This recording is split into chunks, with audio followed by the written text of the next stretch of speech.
Tuhan, kami mengucap syukur untuk malam hari ini, kami boleh berkumpul di sini dan sekarang kami mau masuk pada session ini di mana kami akan belajar sejarah penulisan Alkitab. Biarlah Tuhan boleh menolong sehingga apa yang kami pelajari ini boleh menjadi pengetahuan, pemahaman baru bagi kami. Tapi terlebih daripada itu ya Tuhan, supaya kami dengan session ini lebih menghargai Alkitab dan mensyukuri Alkitab sebagai firman Allah yang diberikan Tuhan kepada kami. Terima kasih Tuhan, berikan akal budi, hikmat, pengertian supaya setiap penjelasan yang diberikan boleh kami mengerti sungguh-sungguh, kami tangkap sungguh-sungguh. Setelah kami mengerti Tuhan, juga berikan kepada kami hati yang baik untuk menerima kebenaran itu dengan sungguh-sungguh. Dan kalau ada pesan praktis di dalamnya, kami mau menjadi pelakunya di dalam hidup setiap hari. Terima kasih Tuhan. Kami juga berdoa Tuhan, Tuhan tolong kami supaya pikiran dan hati kami betul-betul terfokus kepada pembahasan kami ini. Tuhan tolong lindungi kami dari pekerjaan si jahat yang tentu saja akan bekerja mengalihkan pikiran dan perhatian kami kepada hal-hal yang lain. Kami berdoa Tuhan, ampuni dosa dan salah kami, supaya dosa dan salah kami tidak menjadi penghalang kami mendapatkan sesuatu kebenaran di dalam firman Tuhan. Terima kasih Tuhan. Tolong hamba-Mu dalam menyampaikan, juga sebentar kalau ada tanya jawab, Tuhan tolong supaya sesi tanya jawab ini boleh memperjelas apa yang kami pelajari malam hari ini. Dalam nama Yesus kami berdoa. Amin. Ya, malam ini kita akan belajar tentang sejarah penulisan Alkitab ya. Dan kita akan belajar tentang sejarah penulisan Alkitab ini, artinya kita mau mempelajari bagaimana sampai Alkitab kita ini ada sampai saat ini ya. Sebagaimana kita punya Alkitab sekarang, Kejadian sampai Wahyu di tangan kita, di buku yang ada, juga software dan juga software dan kita akan belajar hari ini tentang penulisan Alkitab. Beberapa yang saya akan ajak kita belajar hari ini adalah waktu penulisan, para penulis, masa penulisan, tempat penulisan, dan bahan tulis atau bentuk kuno, dan terakhir adalah soal tulisan dan bahasa ya. Nah, jadi kita akan mulai dari yang pertama, yaitu soal waktu penulisan Alkitab. Alkitab yang kita punyai sekarang ini ditulis sejak kapan dan berapa waktu lama penulisan Alkitab ini sampai selesai ya. Keseluruhan Alkitab ditulis dalam kurun waktu lebih dari 1.500 tahun ya.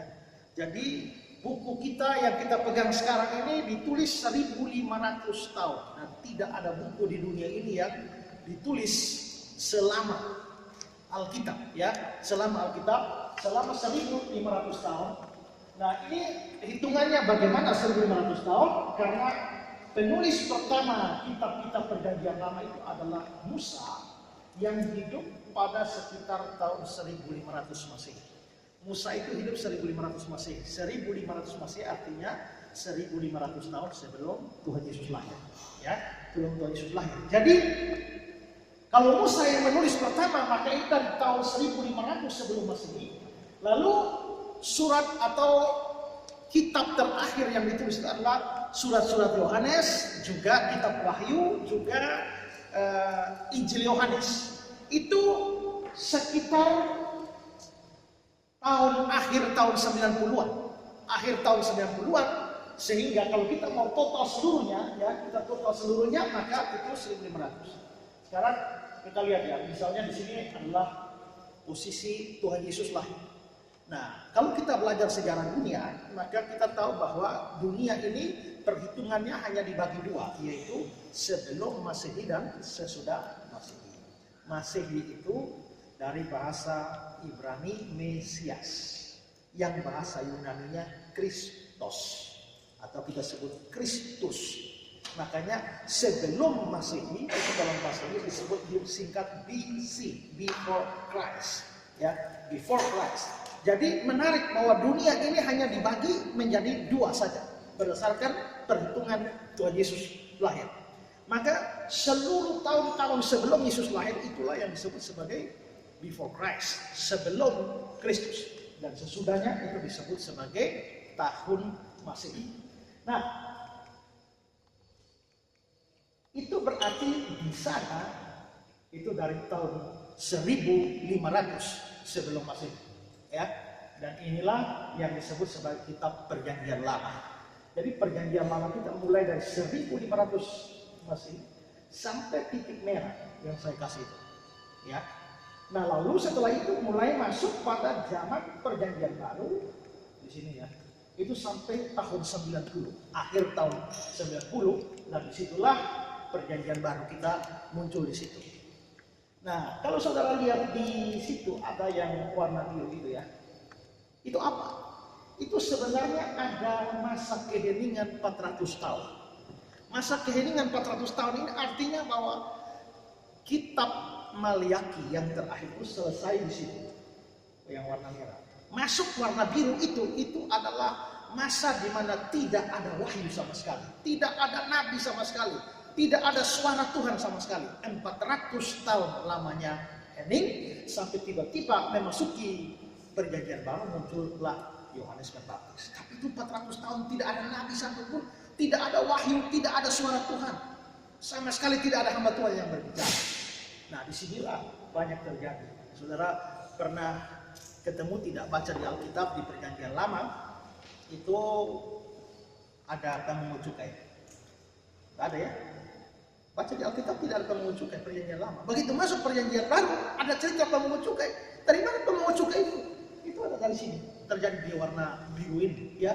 Juga saudara baca di dalam Perjanjian Lama tidak ada itu ahli Taurat, orang Farisi. Tahu-tahu di Perjanjian Baru ada. Di mana munculnya? Itu dari situ, terjadi di situ, ya. Masa 400 tahun. Nah, tahu-tahu begitu masuk Perjanjian Baru kok tiba-tiba pemerintahan dunia ada di tangan Romawi, di mana Kaisar Agustus memerintah, lalu ada Pontius Pilatus. Dari mana munculnya? Itu terjadi di 400 tahun masa keheningan itu, ya. Jadi di 400 tahun itu ada terjadi banyak hal. Sayangnya Alkitab kita tidak menulisnya, ya. Tidak ada catatan sama sekali tentang itu, ya. Jadi itu seperti itu. Jadi berarti Alkitab ditulis dari ini 1500 sampai di sini 1500 tahun. Nah, sampai di sini itu bulan kala 100, maka ini 1500 tambah sekitar 100. Maka 1500 atau 1600 tahun Alkitab kita ditulis, ya. Jadi keseluruhan penulisan Alkitab sekitar 1500 sampai 1600 tahun. Jika satu generasi diperhitungkan 40 tahun, ini itu generasi, ya. Bapak saya itu satu generasi 40 tahun, giliran saya satu generasi 40 tahun, anak saya satu generasi 40 tahun, cucu saya satu generasi dengan 40 tahun. Maka 1500 tahun itu sama dengan 40 generasi. Berarti Alkitab kita ditulis selama 40 generasi. Baru selesai Alkitab kita ditulis, ya. Dan ini jelas bahwa satu kurun waktu yang sangat panjang dan tidak ada kitab kuno manapun, ya, baik dalam kitab-kitab atau buku-buku yang sekuler maupun juga buku atau kitab agama-agama, tidak pernah ada yang kurun waktunya selama ini, tidak pernah ada, ya. Nah, itu waktu penulisan. Oke. Sekarang para penulisnya, siapa yang menulis ini Alkitab? Nah, kalau Alkitab kita ditulis dalam tempo waktu 1500 tahun, 1600 tahun, waktu yang panjang, tapi juga para penulisnya juga unik karena tidak satu penulis yang menulis kitab suci kita, ya. Alkitab ditulis oleh kira-kira 40 orang dengan profesi beda-beda, ya. 40 orang yang menulis kitab suci kita ini, ya. Nah, ini 40 orang ini dengan profesi beda-beda. Ada yang kerjanya sebagai pemungut cukai atau pemungut pajak. Contohnya adalah Matius yang menulis Injil Matius. Dia adalah seorang bekas pemungut cukai atau juru pajaknya Kekaisaran Romawi. Lalu juga Ada yang profesinya sebagai dokter, itu misalnya Lukas. Lukas itu dokter atau tabib. Jadi dialah yang menulis Injil Lukas. Ya, dia yang menulis Injil Lukas. Lukas ini adalah anak buahnya Paulus atau muridnya Paulus, temannya Paulus. Dan di bawah pengaruh Paulus, dia lalu mencatat Injil Lukas. Lalu ada yang kerjanya sebagai nelayan. Nah, sebagai nelayan ini ada Simon Petrus, ada Yohanes. Nah, mereka adalah kerjanya, profesinya sebelumnya sebagai nelayan, tukang tangkap ikan dari laut Galilea. Itulah Yakobus, Yohanes, dan masih banyak yang lain.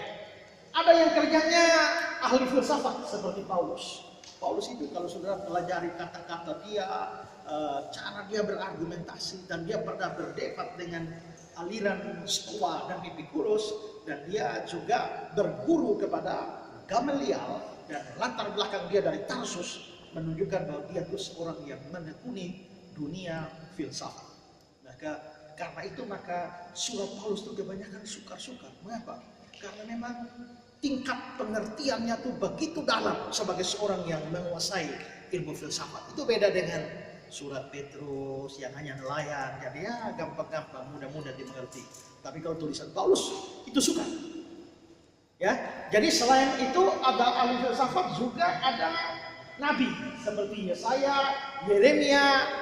Mereka adalah orang-orang yang dipanggil khusus menjadi nabi. Selain sebagai nabi, ada yang gembala seperti Amos. Amos itu kerjanya dulu adalah seorang gembala yang dipanggil Tuhan untuk melayani Tuhan. Ya. Raja seperti Raja Daud dan Raja Salomo. Daud dan Salomo mereka juga dipakai untuk menulis kitab. Daud menulis begitu banyak mazmur, Salomo itu menulis Amsal, juga menulis apa lagi? Pengkhotbah, juga menulis Kidung Agung. Nah, itu yang nulis itu adalah Salomo, ya. Nah, jadi raja atau juga nabi-nabi. Ada imam atau rohaniwan seperti Imam Ezra di dalam Perjanjian Lama. Dia adalah seorang imam dan ahli kitab seperti Ezra, nulis kitab Ezra. Juga ada pegawai pemerintah, ini PNS, ya. PNS yaitu si Nehemia. Nehemia itu PNS di kerajaan apa? Kerajaan apa? Ya, di kerajaan Persia. Ya, setelah Persia menaklukkan Babel, ya. Setelah Persia menaklukkan Babel, Nehemia bekerja sebagai pegawai pemerintah yang lalu akhirnya dia pulang, lalu dia menulis kitab Nehemia, ya, kitab Nehemia. Ada politikus seperti Musa. Musa ini seorang politikus hebat ini, ya. Nah, dia mengatur pemerintahan Israel secara baik sekali, ya. Ada jenderal militer seperti Yosua. Yosua itu jenderal besar yang memimpin dan memenangkan begitu banyak pertempuran yang harus dihadapi oleh bangsa Israel. Jadi dia betul-betul seorang jenderal yang hebat, ya. Ada perdana menteri seperti Daniel. Daniel itu perdana menteri di Babel. Dialah yang menulis kitab Daniel, ya. Dia menulis kitab Daniel. Nah, jadi itu kira-kira para penulis. Dan tahun-tahun berbeda. Jadi jangan berpikir bahwa Alkitab saudara ini satu ditulis oleh satu orang. Tidak, itu beda-beda. Kalau kita lihat itu perhitungannya, kitab Kejadian ditulis oleh Musa, perhitungan tahunnya sekitar gini, ya. Lalu Yosua, Hakim-Hakim ditulis oleh Samuel, Rut itu ditulis oleh Samuel, ya. Lalu kitab 2 Samuel itu mungkin ditulis oleh Ezra, ya. 1 Raja-Raja, 2 Raja-Raja juga ditulis oleh Yeremia, 1 Tawarik, 2 Tawarik oleh Ezra, ya. Juga Esther ada kemungkinan ditulis oleh Mordekai. Ayub mungkin ditulis oleh Ayub. Daud ya, atau ditulis juga oleh Daud, ya. Kalau Mazmur ditulis oleh banyak. Ada Bani Korah, ada Asaf, ada Heman, Etan, Hizkia, Salomo, dan lain-lain. Jadi kitab Mazmur itu bukan satu orang tulis, ditulis oleh banyak. Makanya kita bilang Mazmur Daud, ya, atau dari Daud dan lain sebagainya. Ya. Jadi itu panjang. Amsal. Amsal juga bukan cuma satu orang, ada Salomo, ada Agur, Piniake, ada Lemuel, ya, dan ini ya, Khotbah, Kidung Agung, masing-masing nabi menulisnya.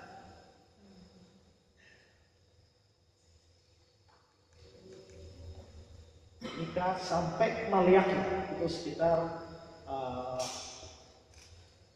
tahun-tahun ini ya. Nah, lalu perjanjian baru itu Matius itu sekitar tahun 60-an mulai ditulis. Tapi saudara lihat ya, Matius itu ditulis tahun 60-an. Ya.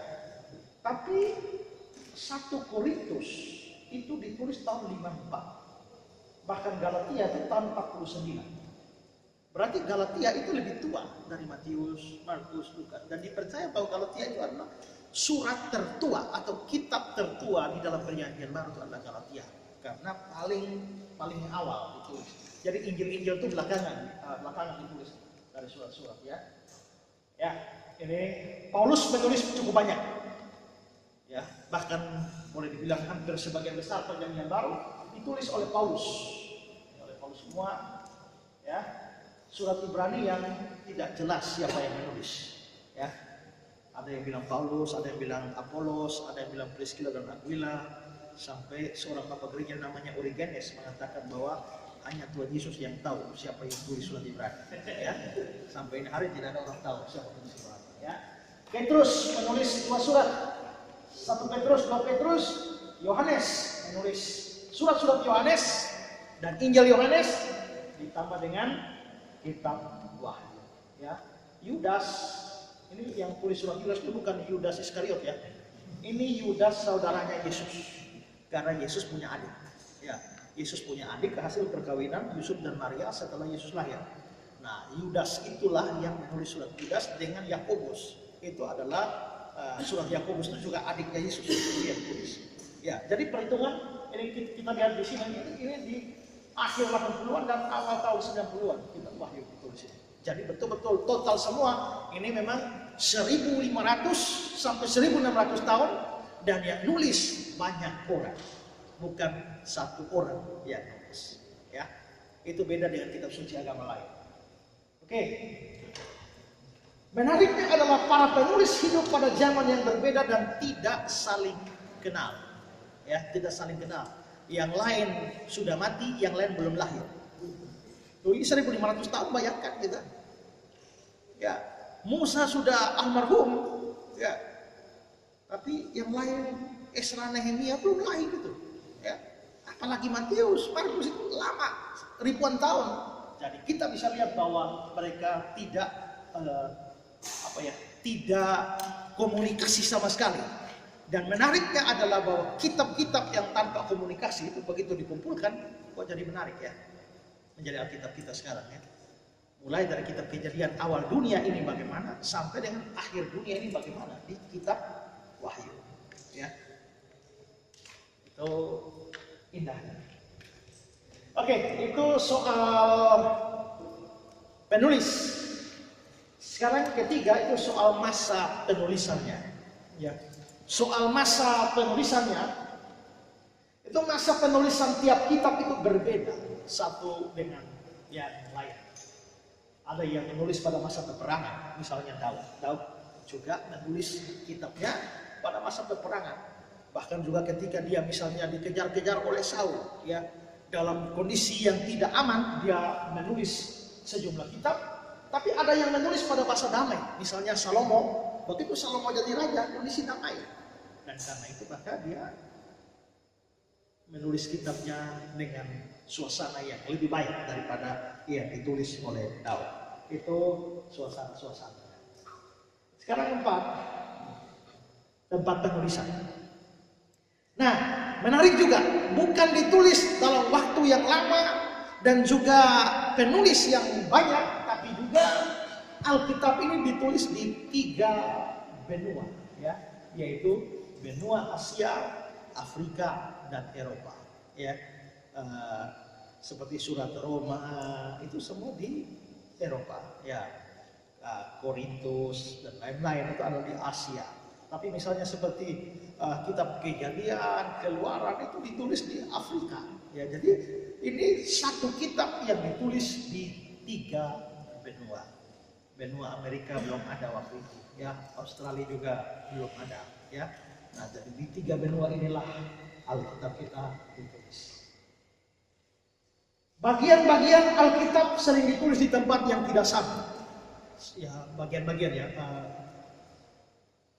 Musa misalnya, Musa menulis di padang belantara.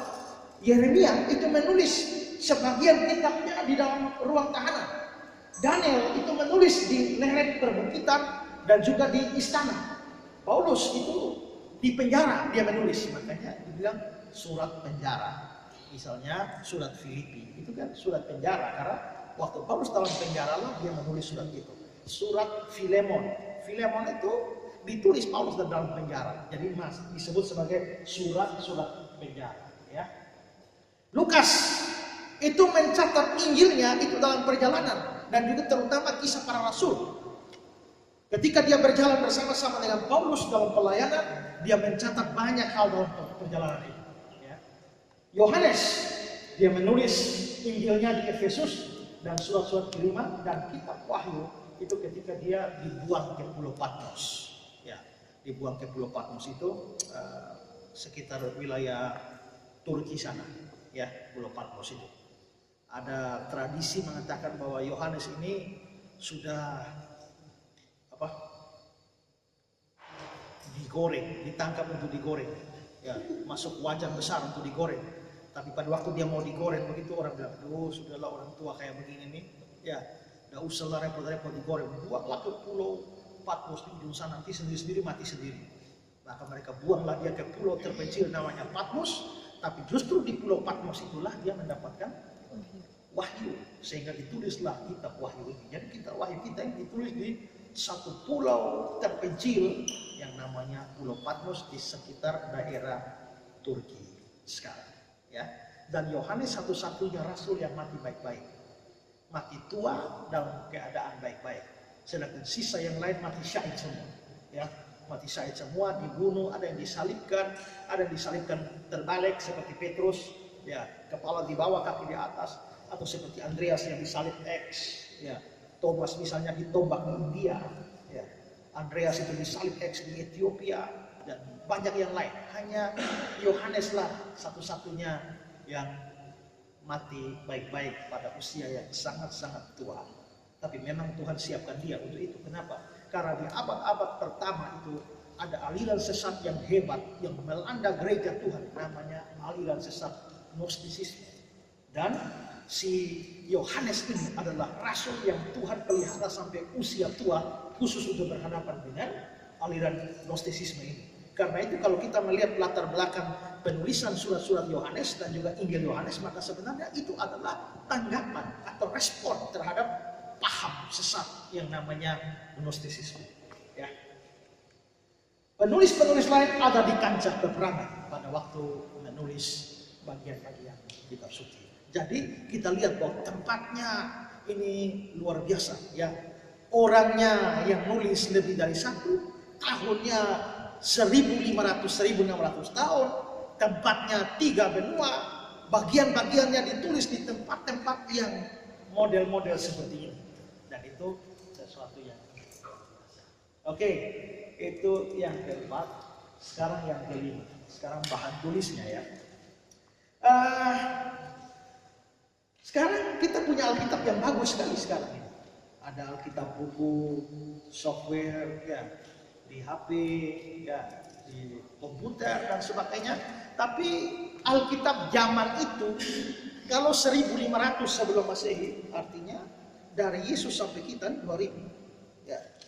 Yesus sampai kita 2000. Sedangkan itu 1500 sebelum Yesus, berarti dari itu kira-kira 3500 tahun yang lalu.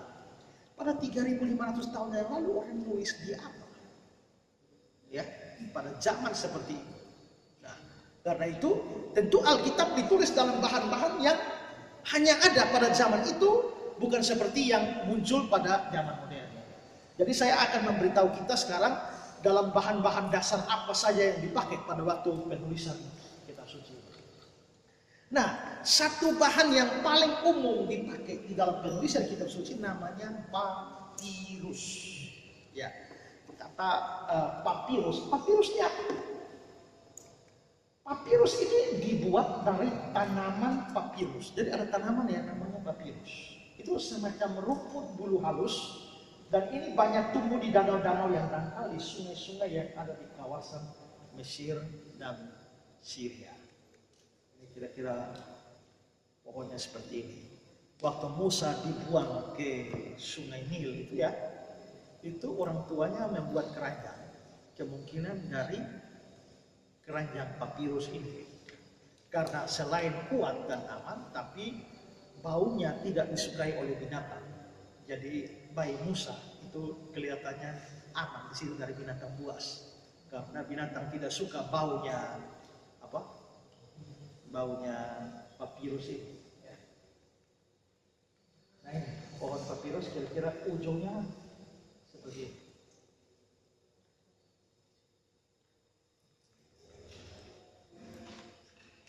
Nah, itu batang papirus yang dipakai untuk menulis Alkitab. Ya. Nah terus sekarang ini batang-batang seperti ini ditulis Alkitab di sini. Nulisnya gimana? Oh belum, ini baru batangnya, belum diolah. Jadi ini mesti diolah ya. Nah ini batang papirus seperti ini nanti diolah menjadi bahan tulis. Nah, papirus sudah digunakan manusia sejak 3.500 sebelum Masehi yang dibuat di Mesir. Ingat ya, Alkitab kita dari tahun berapa? 1.500 sebelum Masehi. Tapi ini 3.500 sebelum Masehi. Berarti 2000-an tahun sebelum Alkitab kita ditulis. Itu orang sudah menggunakan papirus. Jadi papirus itu adalah bahan tulis yang sudah umum pada zaman kuno seperti itu. Ya. Papirus ini dikirim dengan kapal laut dalam jumlah besar melalui pelabuhan Syria. Dan pelabuhan Syria itu nama pelabuhannya adalah Bublos. Nah, perhatikan di sini ya. Ini diduga bahwa kata Yunani, perhatikan ini. Kata Bublos, nama pelabuhan itulah yang menurunkan kata Biblos. Dari kata Biblos inilah Bible. Bible menjadi Alkitab. Sedangkan kata papirus ini menjadi papirus, papir, paper, kertas. Ya, makanya kita disebut kertas itu karena asalnya dari papirus ini, ya, dari papirus ini. Nah, sekarang saya berikan satu kutipan dari Cambridge History of the Bible tentang cara pembuatan papirus ini ya. Rumput bulu halus ini dicabut dan dibelah memanjang. Jadi batang papirus dicabut dan dibelah memanjang sehingga menjadi lembaran tinggi, kemudian dipukuli dan ditekan bersama untuk menjadi dua lapisan yang berposisi tegak lurus satu terhadap lainnya. Ya. Pada waktu sudah kering, permukaan yang keputih-putihan digosok dengan batu halus atau alat sejenis lainnya sehingga seringkali sangat tipis dan agak tembus cahaya. Mengerti? Dan sekarang saya jelaskan satu-satu. Step pertama itu mesti pilih batang papirus yang sudah cukup tua, karena ini pembuatan modern. Ya, kalau tidak tua, kualitasnya akan gampang hancur. Ya, jadi ini pilih batang papirus yang sudah tua. Langkah kedua adalah membersihkan batang papirus dari kulit-kulit yang sudah kering dan kotoran-kotoran lain. Bersihkan dia. Modelnya seperti ini. Terus ketiga, membelah batang-batang papirus menjadi dua bagian yang tipis dan memanjang. Jadi belah memanjang dia. Habis itu langkah keempat adalah batang papirus yang sudah dibelah disusun rapat dan dijemur hingga benar-benar kering. Ya. Langkah kelima, setelah kering, potongan papirus digosok hingga halus dan mengkilap. Jadi ada semacam batu khusus untuk menggosoknya sampai digosok-gosok sampai mengkilap seperti itu. Ini batang papirus yang sudah berupa lembaran kering, halus dan berkilap, bisa sampai seperti itu, saking halusnya, ya, bisa terlipat seperti itu. Keenam, lembaran papirus dijalin, dianyam hingga menjadi lembaran yang cukup besar. Mereka mulai menganyam dia menjadi seperti ini, seperti kita orang Sabo bikin kipas, ya, nyiru dan lain sebagainya. Nah, itu kira-kira dianyam seperti itu. Nah, anyaman papirus kasar itu ditekan dan diproses sedemikian rupa menjadi lembaran yang siap ditulis. Nah, ini kerja modern, ya. Di Mesir sekarang ada banyak kerja seperti ini. Mereka mulai mengadakan ditekan khusus dengan mesin khusus untuk membuat dia menjadi pipih. Dan akhirnya dihasilkanlah satu lembar kertas.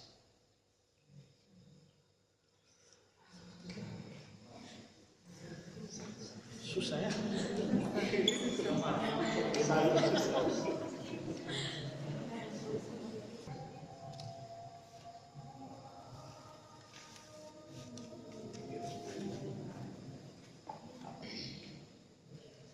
Inilah lembar papirus dari Mesir yang sudah diberikan gambar-gambar ya. Ya. Tapi jadilah kertas seperti ini. Ya. Jadilah kertas seperti ini dengan sangat-sangat halus. Dan di kertas-kertas seperti inilah boleh raba, tidak boleh rusak juga.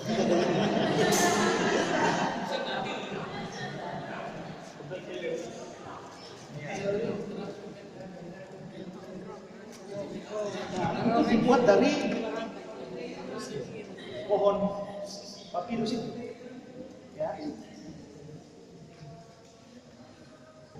Ada seorang sejarawan namanya Pliny. Pliny mengatakan ada variasi yang berhubungan dengan tebalnya kualitas permukaan sebelum zaman kerajaan baru. Ketika lembaran-lembarannya ada seringkali sangat tipis dan bisa tembus cahaya. Bisa sangat-sangat tipis dan tembus cahaya. Ya. Nah, ini lembaran-lembaran papirus seperti yang ada ini.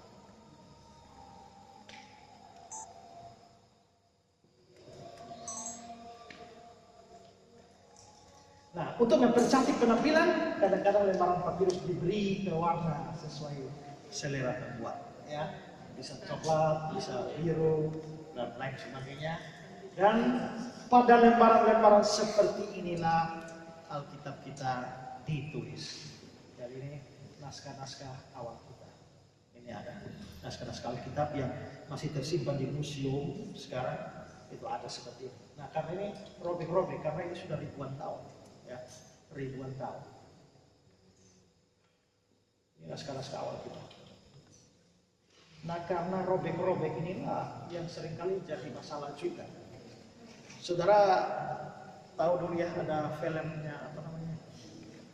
Apa tuh film apa yang Yesus punya istri itu? Da Vinci. Da Vinci Code. Yang Yesus punya istri itu si Dan Brown gila tuh ambil materi dari mana?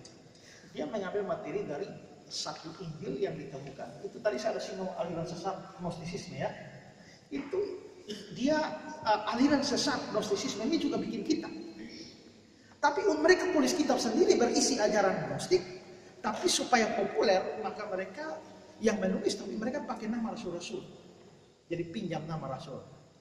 Misalnya kalau saya sudah nulis, kalau saya nulis buku biasa. Kalau saya lempar satu buku yang saya tulis, banyak orang meminatinya. Ya. Saya menulis buku sudah hampir 200-an judul. Nah, tapi misalnya, ya, misalnya Laura misalnya menulis buku, baru menulis buku pertama. Wah, ini sudah kalah dari Pak Esra. Tapi akhirnya Laura ini menulis buku pikirannya sendiri, tapi pinjam nama saya supaya laris. Nah, itu kira-kira Gnostik begitu. Mereka menulis ajaran mereka, tapi pinjam nama rasul-rasul, tapi bukan rasul yang buat. Makanya The Gospel of Judas, Injil Yudas, Injil Filipus, Injil Maria Magdalena, dan lain sebagainya. Itu kan produk Gnostik semua. Nah, di dalam Injil Filipus itu ada model seperti ini, robek. Nah, jadi contoh ya, di Injil Filipus itu begini. Ini bukan Injil Filipus ya, tapi contoh. Tulisan dari sini adalah, dan Yesus mencium Maria, dan Yesus robek Maria Magdalena pada robek.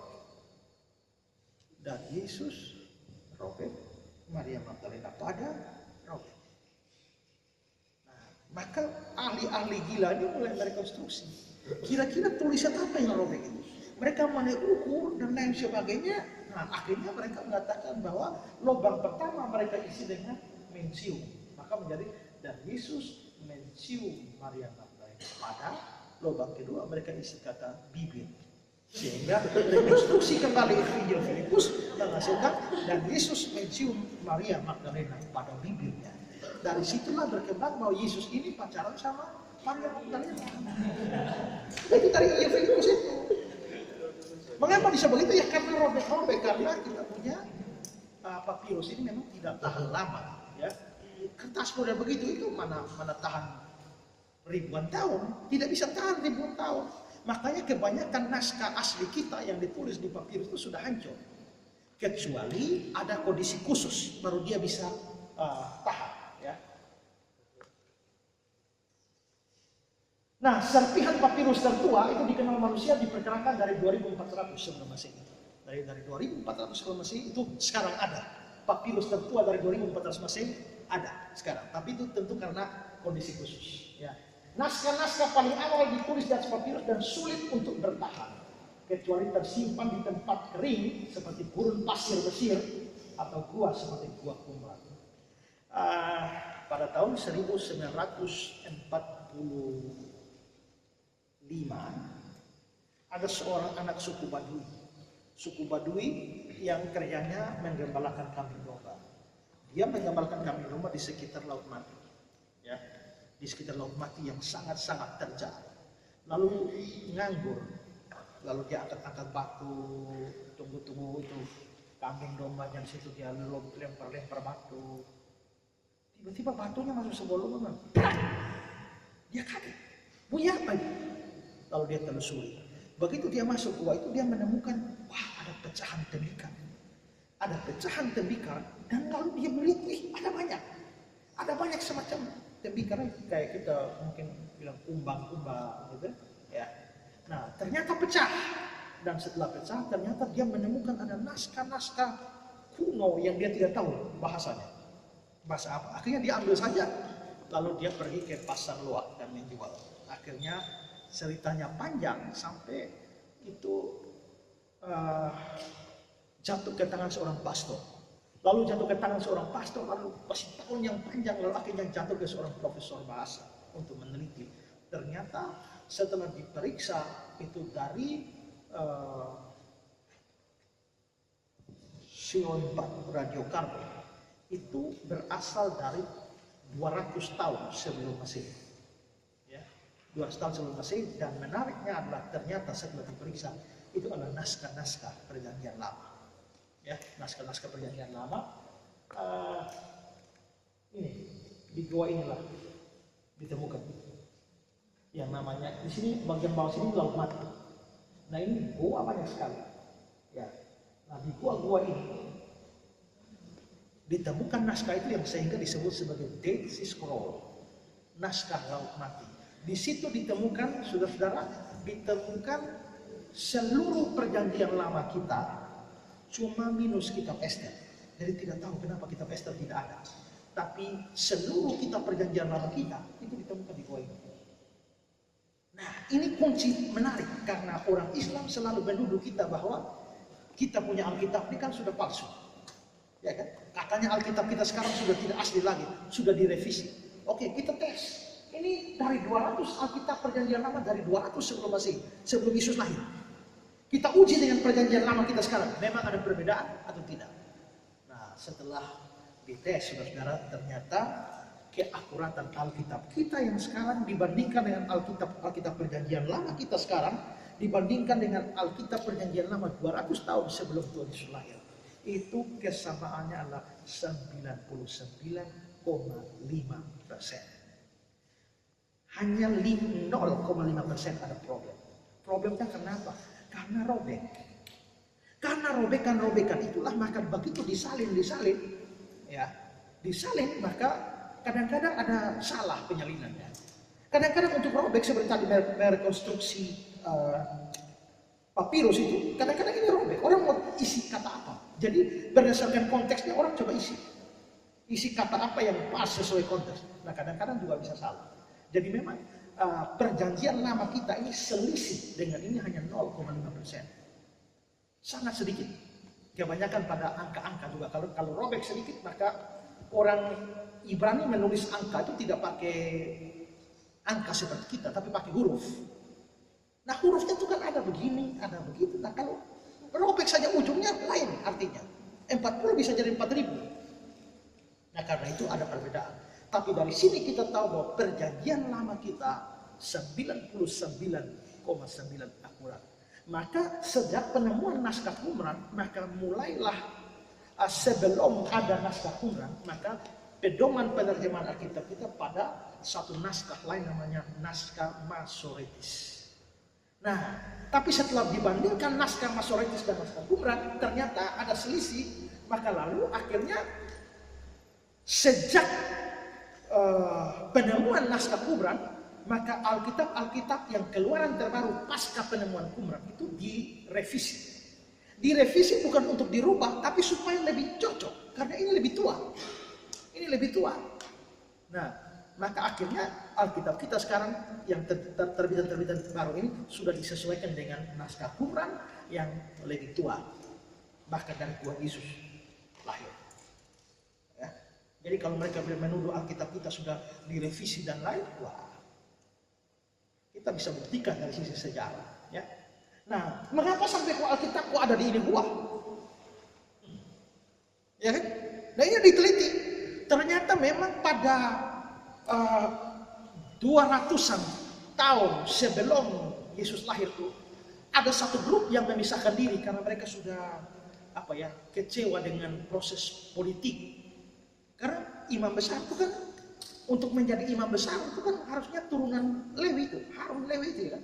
Tapi sejak masa itu Romawi berkuasa, Yunani berkuasa, maka proses perpolitikan terjadi di dalam dunia agama sekalipun dalam pemilihan imam besar. Ini membuat sejumlah orang kecewa. Jadi akhirnya mereka mengundurkan dirilah. Mereka keluar dari daerah ramai, mereka pergi membentuk satu komunitas tertentu di sekitar Laut Mati. Lalu mereka tinggal di sana. Ya. Nah, ini lihat ya, ternyata digali di sana. Ternyata ini tempat tinggal mereka dulu. Nah ini namanya komunitas namanya komunitas Eseni. Komunitas Eseni ini tempat tinggal mereka di bawah tanah, sudah tertutup ya. Tapi begitu digali, ini. Ya. Nah ini mereka punya semacam rak untuk kerjanya mereka apa? Kerjanya mereka hanya salin Alkitab. Saling simpan. Ya. Dan ini tempat-tempat penyimpanan gulungan-gulungan kitab mereka. Ya. Ini tempat turun untuk tempat mandi mereka. Ya. Tempat-tempat saluran air mereka pada zaman-zaman dulu. Ya. Nah, di dalam gua-gua itu juga akhirnya ditemukan juga ini semacam tembikar-tembikar di Laut Mati itu ya, di sekitar wilayah Laut Mati. Ini semua ditemukan di sana. Berarti memang ada satu grup yang betul-betul hidup di sana dan kerjanya hanya salin Alkitab. Nah, mereka dibasmi pada pemerintahan Romawi sehingga sangat besar kemungkinan sebelum dibasmi oleh Romawi itu mereka sempat menyelamatkan naskah-naskah perjanjian lama. Perjanjian baru belum ada pada waktu itu, kan Yesus saja belum lahir kok. Ini kan 200 tahun sebelum Yesus lahir. Makanya mereka selamatkan kitab-kitab, hanya entah kenapa sampai hari ini orang belum tahu kenapa kitab Ester tidak ada di situ. Ya, tapi semua kitab ada. Ya, semua kitab ada. Seorang pakar namanya F.F. Bruce mengatakan, semua tulisan tangan di papirus ini telah lama hilang. Tidak mungkin terjadi sebaliknya jika naskah-naskah itu ditulis pada papirus. Karena sebagaimana yang telah kita pahami bahwa hanya dalam keadaan yang sangat khusus papirus dapat bertahan lama. Jadi kalau ditulis di papirus begini ya mana tahan ya kan ribuan tahun. kecuali kondisi khusus seperti disimpan di dalam tembikar lalu tanam di dalam tanah seperti di buah kumram. Tapi kalau itu hanya normal-normal biasa, tidak tahan berapa tahun robek. Karena itu saudara-saudara, kita memang sekarang sudah tidak punya naskah-naskah asli, tidak ada, karena robek semua. Ya. Yang di Qumran itu juga bukan naskah asli, itu salinan, salinan turun temurun. Ya.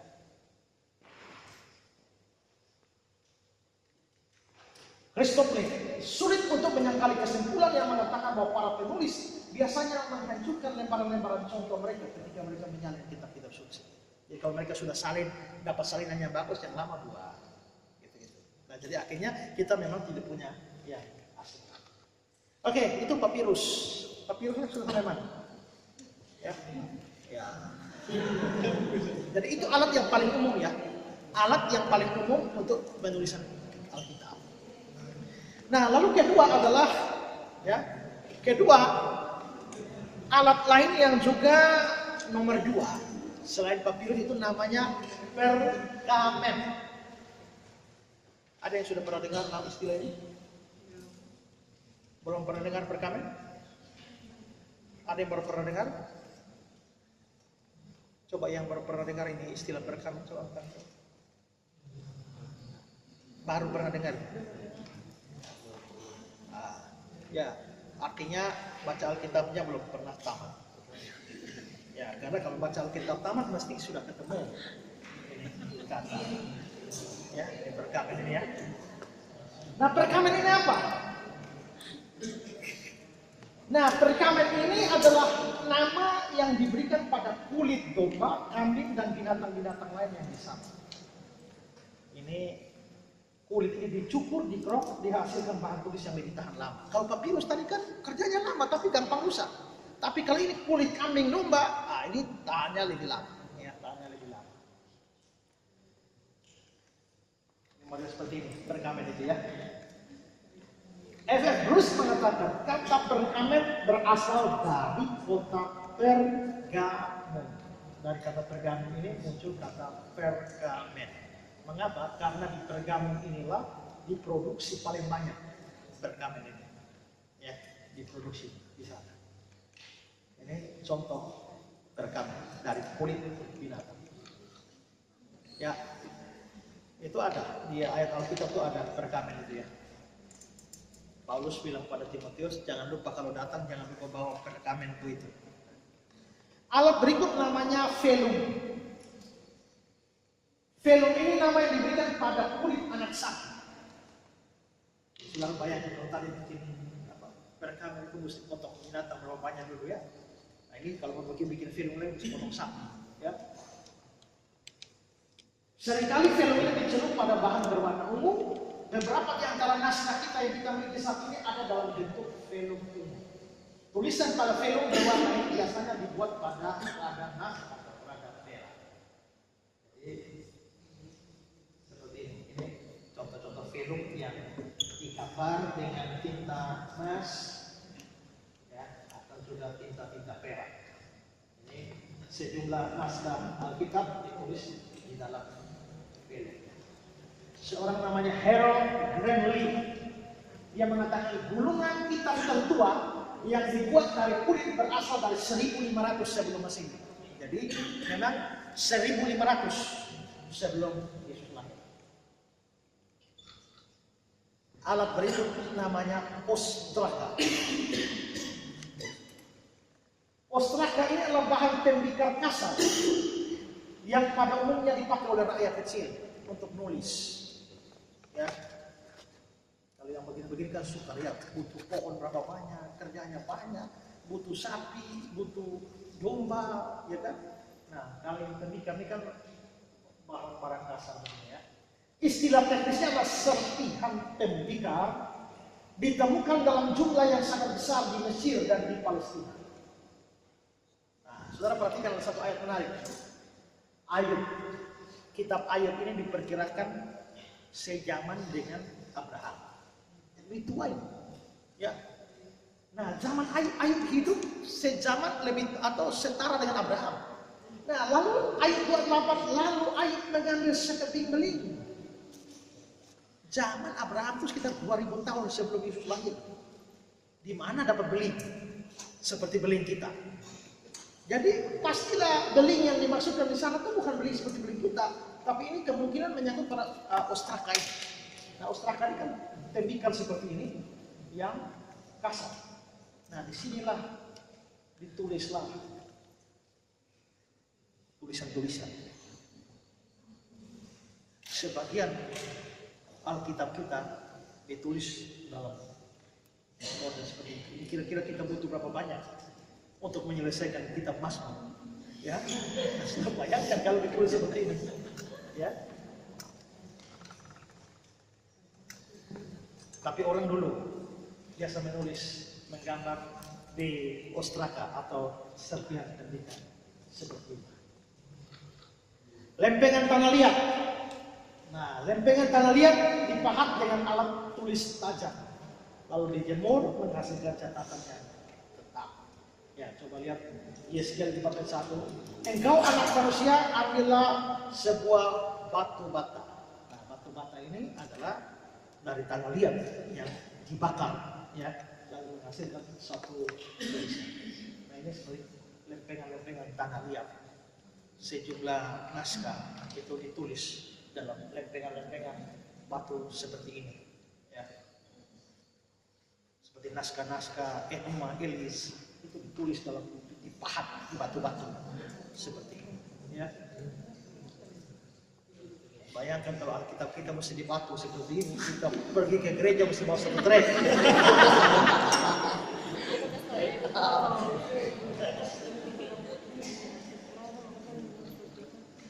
Nah, itu untuk kertas-kertasnya. Sedangkan untuk pulpennya, ya, mereka pakai pen besi. Pen besi itu dipakai untuk mengukirkan tulisan pada batu. Jadi modelnya seperti begini, ya. Lihat Yeremia 17. Dosa Yehuda telah tertulis dengan pena besi. Jadi memang pada zaman Yeremia mereka sudah mengenal pena. Selain alat-alat di atas terdapat juga beberapa yang lain seperti kayu berlapis lilin. Ya, kayu datar dilapisi dengan lilin secara tipis agar dapat ditulis. Juga alat tulis namanya stilus besi. Ini alat bersisi 3 dengan ujung rata. Stilus ini dipakai untuk membuat kesan pada lempengan tanah liat atau lempengan kayu berlapis lilin. Ya. Pahat. Tadi saya sudah dapat gambar pahat yang kuno, zamannya dipakai zaman dulu. Hanya file yang sudah saya perbaharui tadi saya lupa, jadi habis kerja di komputer lupa cabut. Jadi datang ke sini justru tidak bawa file. Ya, jadi ini akhirnya ini pahat modern. Ya, nah, tapi mestinya ada pahat lebih tua. Ya. Jadi ini alat besi untuk mengikis dan melubangi batu. Itu pakai apa ya? Kayak lempengan batu tadi itu pakai tangan. Pada mulanya Allah menciptakan langit dan bumi. Opak itu sampai habis ya.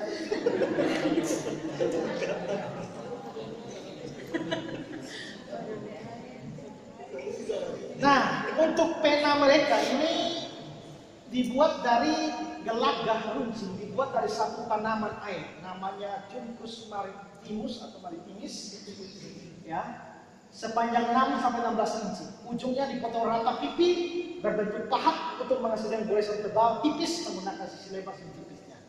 Pena bulu ini dipakai di awal milenium pertama di Mesopotamia. Mesopotamia ini sekitar wilayah Irak sekarang. Ya.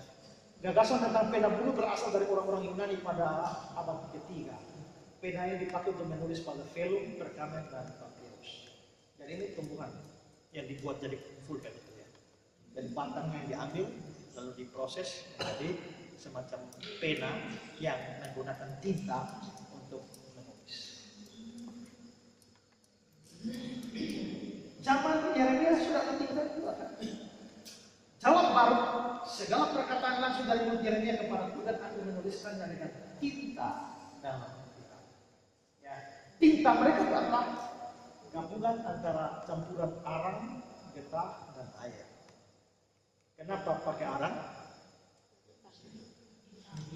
Kenapa pakai getah? Kenapa pakai air? Ya, betul. Jadi itu mereka pakai ya. Arang itu hitam, getah itu lengket dan air cair.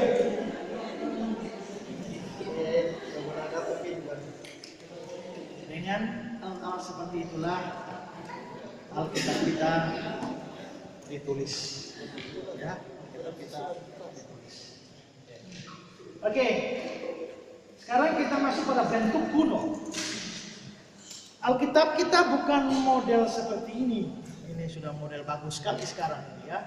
Alkitab kita zaman itu belum model seperti ini. Lalu Alkitab kita zaman kuno modelnya bagaimana? Ada beberapa bentuknya, beberapa bentuk awal dari kitab kita. Pertama ada yang namanya gulungan kitab. Ya. Gulungan kitab itu dibuat dengan cara merekat lempengan-lempengan papirus, lalu menggulung rangkaian lempengan ini pada sebuah batang penggulung dari kayu. Jadi kayak bikin spanduk ya. Ya. Kalau lihat zaman-zamannya kerajaan Majapahit, ya. Petugas kerajaan membawa ini. Nah, itu kira-kira seperti itu gulungan kitab. Ya, seperti itu, ya. Ukuran gulungan kitab ini terbatas karena kesulitan dalam penggunaan gulungan kitab ini. Tulisan biasanya hanya ditemukan pada salah satu sisi saja, jadi depan saja, belakang tidak. Ya. Gulungan kitab yang bertuliskan pada kedua sisi bolak-balik itu namanya epistograf. Itu yang ada di Wahyu pasal 5 ayat yang pertama. Kalau kita lihat Mazmur 48, lalu aku berkata, sungguh aku datang dalam gulungan kitab. Ya, Yeskiel 2, tegaknya sebuah gulungan kitab. Jadi memang ada, itu bentuk kuno dari Alkitab kita. Beberapa kitab berukuran panjang 144 kaki, panjang rata-rata gulungan adalah 20 sampai dengan 35 kaki. Jadi modelnya gulungan kitab seperti itu.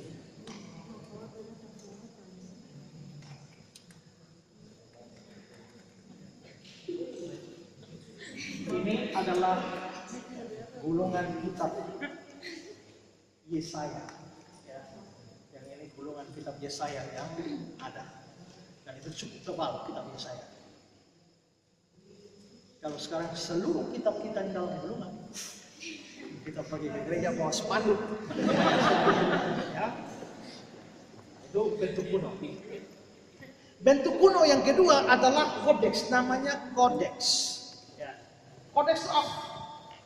Untuk mempermudah dalam membaca dan memperkecil ukuran bahan bacaan, lempengan-lempengan papirus disusun dalam bentuk lembaran serta tulis di kedua sisi. Jadi ini papirus dikumpul, tulis ini, balik tulis lagi, tumpuk. Jadi papirus ditumpuk. Kalau tadi digulung menjadi bulatan, ini ditumpuk, lembaran per lembaran seperti buku kita sekarang. Ya. Maka Granley mengatakan kekristenan telah menjadi alasan utama dalam perkembangan bahan bacaan ke dalam bentuk kodeks. Jadi bentuk kodeks ini adalah bentuk-bentuk buku zaman sekarang. Penulis-penulis klasik menggoreskan pena mereka di atas gulungan papirus sampai sekitar abad 3 Masehi. Ini kodeks jadi begini. Nanti ditumpuk. Nah sekarang kita punya beberapa kodeks. Kodeks Alkitab yang tersimpan di museum-museum. Misalnya ini Kodeks Vatikanus. Kenapa disebut Kodeks Vatikanus? Karena tersimpan di Vatikan. Ya. Lalu Kodeks Sinaiticus. Kenapa Sinaiticus? Karena ditemukan di Sinai. Ya. Dan juga masih ada lagi beberapa kodeks yang lain. Ada Kodeks Ambrogans, Argenteus, Kodeks Alexandrinus, Kodeks Alek. Kita masih punya sejumlah kodeks yang ada naskah-naskah tua kita yang ada di ini di Alexandria, Mesir. Oke, itu ini sekarang tulisan dan bahasa. Ya, secara umum ditulis dalam dua jenis tulisan. Ada namanya tulisan ansial. Nah, tulisan ansial itu Kodeks Vatikanus dan Sinaiticus itu naskah yang ditulis dalam tulisan ansial. Kalau tulisan ansial ini huruf besar semua, kapital semua, itu disebut sebagai tulisan ansial. Ya. Sedangkan tulisan yang ini model Ansial.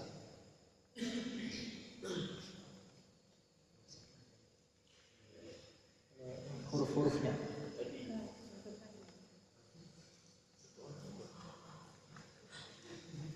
Lalu tulisan kedua itu namanya tulisan Minascul. Kalau Ansial tadi huruf besar semua, kalau Minascul itu kecil semua atau pertama saja besar, lalu selanjutnya huruf kecil seperti tulisan kita sekarang. Ya, itu tulisan Minascul. Ya. Beberapa naskah kita adalah bentuk Minascul seperti ini. Ya. Oke, ini soal tulisan. Sekarang Alkitab kita ditulis dalam 3 bahasa berbeda, ya. Bahasa Ibrani, Yunani, dan Arab. Secara umum, Perjanjian Lama ditulis dalam bahasa Ibrani, ya.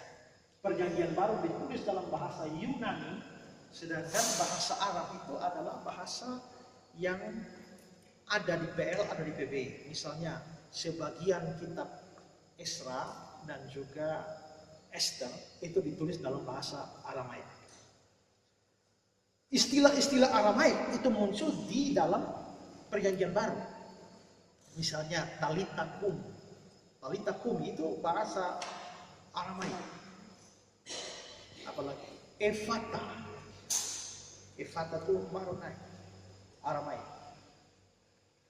Dalam bahasa Arab, Tuan itu disebut Ma'at, sehingga nyonya itu disebut Marta. Jadi Marta itu adalah bentuk feminim dari Mar. Ya, jadi Marta itu nyonya. Jadi kalau dibilang nyonya Marta itu double makna, karena ya Marta itu sudah nyonya. Mar itu artinya tuan. Karena itu Tuan kami datanglah Maranatha. Itu dia, ya, Maranatha itu kalau bahasa Arab. Bahasanya Tuhan Yesus yang Tuhan Yesus pakai hari-hari itu bahasa Arab. Kalau ikut bahasa Ibrani, maka ya Allahku, mengapa engkau meninggalkan aku? Ya Allahku, mengapa engkau meninggalkan aku? Menurut bahasa Ibrani, Eli, Eli lama asaftani. Eli lama asaftani. Kalau menurut bahasa Aramaik, Eloi lama sabahtani. Tapi Matius menulis Eli lama sabahtani. Berarti Matius itu memadukan antara Ibrani dan Aramaik. Eli diambil dari Ibrani, tapi sabahtani diambil dari Eli dari Ibrani, sabahtani dari Arab. Maka jadi Eli lama sabahtani. Itu begitu karena pengaruh bahasa Arab di dalamnya. Jadi Alkitab kita ditulis dalam 3 bahasa. Bahasa Ibrani ditulis tanpa huruf hidup sampai tahun 900 Masehi. Tidak ada huruf hidup sama sekali. A, I, U, E, O tidak ada. Ya, maka hanya huruf mati tinggal mensuplai huruf apa. Itu yang saya sudah jelaskan ya. Pada waktu saya jelaskan nama-nama alam ya.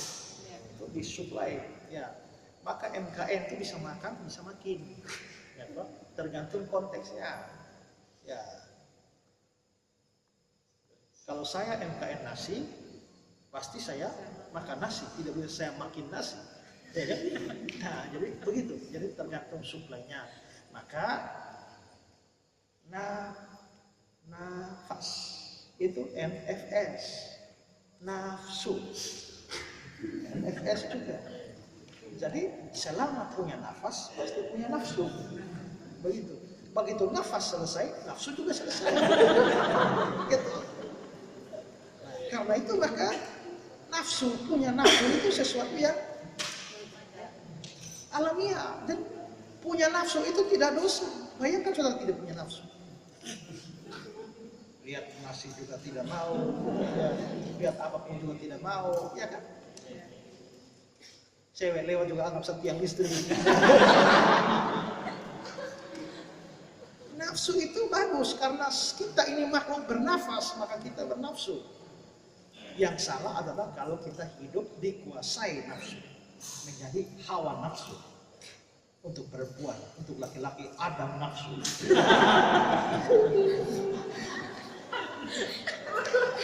Jadi bahasa Ibrani cirinya begitu ya, tulis tanpa huruf hidup. Naskah-naskah Yunani ditulis tanpa ada jarak, tidak ada spasi. Saya pernah dapat SMS orang tulis sambung terus, saya emosi, ya, karena tulis semua tidak ada spasi sama sekali. Ya. Nah, tapi naskah-naskah Yunani awalnya seperti itu. Ya. Nah, ini contoh teks Ibrani. Ibrani ini sama dengan Arab, satu rombong. Karena itu mereka bacanya dari ya.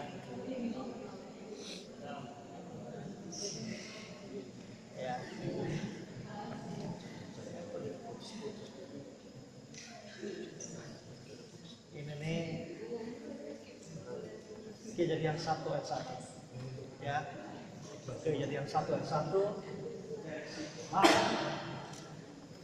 Pada bulannya dari Allah yang kita berlakukan. Kalau ini teks Yunani. Contoh yang sampai saat. Logos, kai logos, en pros konteo, kai Deus, en hologos. En arke, dari kata arke inilah muncul arkeologi untuk barang-barang purbakala. Pada mulanya, en hologos, logos itu firman. Ya. Terus itu contoh. Jadi teks perjanjian lama kita ya Ibrani ini. Ya, perjanjian baru kita ini. Sedangkan Alkitab bahasa Aramaik Pesita itu lebih suka. Ya. Modernnya.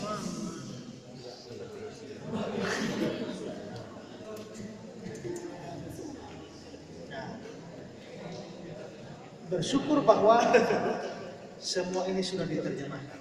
Ya, makanya kita bisa punya Alkitab dengan bahasa kita sendiri, walaupun kadang-kadang ada terjemahannya yang tidak terlalu pas, tapi dengan membanding-bandingkan terjemahan demi terjemahan kita bisa menemukan terjemahan yang lebih tepat yang bagaimana. Ya, tapi kalau kita harus ke bahasa asli begini, maka repotlah kita. Ya, repotlah kita. Bagi kita tidak penting asli, yang penting ngerti. Kalau orang Islam tidak penting ngerti, yang penting asli. Betul? Jadi mereka hafal Arab, ngerti atau tidak ngerti, pokoknya penting bahasa Arab. Nah, jadi itu bahasa. Nah, itu kira-kira beberapa hal yang saya inginkan dari kita soal sejarah Tuhan. Sekarang masih ada